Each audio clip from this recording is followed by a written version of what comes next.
Eivor, thank Tyr. I heard shouting. Is something wrong? Holger robbed me, and I demand he be punished. Ha! Robbed is a pointed word. Does the deer rub the stream when she takes a drink?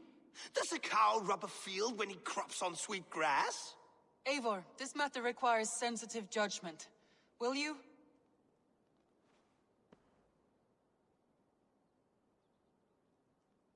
Of course.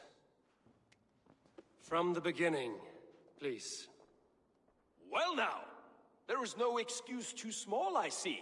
Nothing to keep you from coveting that seat, is there? In Sigurd's absence, who has better claim to oversee these disputes? You might leave them to work it out for themselves, but that would mean letting go, would it not?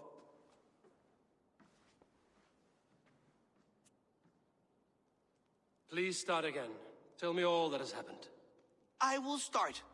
I have been falsely accused by this Saxon Philistine. A Philly what? Are you mocking me?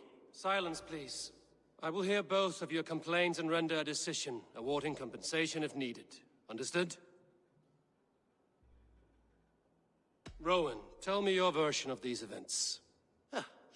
As you are aware, Holger and I are neighbors. Near enough that I often catch him at my stables, stealing my tools. Borrowing. Holger, let him speak. Stealing, borrowing. My point being, I have always allowed him to use whatever he pleased. I greatly admire your Norse generosity and had hoped to match it. But this morning, Holger stretched the limits of my grace. Entering my stables for their feed, I found my most beautiful, gentle mare stripped of her tail. Bereft, not a strand in sight. I am ashamed to say my natural suspicion drew me to Holger, and how right I was. For when I peered across the lane, there he was, gripping a horsetail brush slathered with indigo, dragging it across a sheet of... Painting, Rowan. I was painting. You make it sound so crude. You see? Such willful arrogance. It will take ages for Ilgafur's tail to reach its former length. I demand compensation. I understand. Thank you, Rowan. Holger, let me hear your side. Eivor, you have known me as a skald for years. You have seen how my poems bring life and joy and wisdom to our people. And you know that my work requires a certain, let us say, freedom. To make use of rare resources to compose my verses. Often when lacking the proper tools, I have made use of novel items. Alvis's walking stick, Tovi's inks. All were given gladly. You cut off my horse's tail to make a brush, you bleeding... Rowan? As I was saying, this morning in the throes of poetic reverie, I realized that my latest piece required delicate brushwork. I could have used a frayed stick, some cloth, my hands, but no.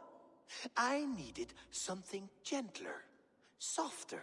To make a perfect brush, I needed the fine hairs of a well-raised horse. And so I availed myself of a local resource. You clipped Alfgafur's tail to the rump without asking. It was early. I did not wish to wake you. Thank you, Holger. I believe I understand your position. I believe I have heard enough. If you will... My horse looks like a fool, Eivor.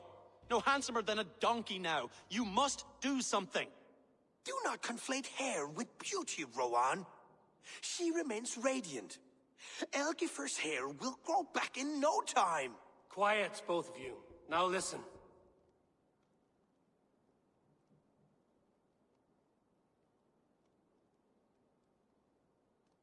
Holger, Rowan is clearly in the right. You sheared the tail from his horse without gaining permission. I borrowed the tail. Borrowed! Does the reality of regrowth not make this a victimless crime? It is a two-victim crime, Holger. Though they are unharmed, you took without asking, and that will not do.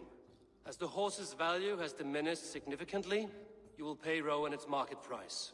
But the horse was not for sale. Rowan, admit it. My decision is final, Holger. Pay what you owe, and meet tomorrow as friends. And if I do, may I keep the horse? Pay the man and be done with it. Rowan, does this satisfy you? It does. Thank you, Eivor. Good. Then by Tyr's blessing, let this matter rest. We're done here. Return to your homes in peace.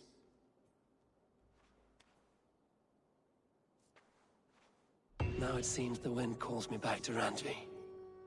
Let's tell her the good news.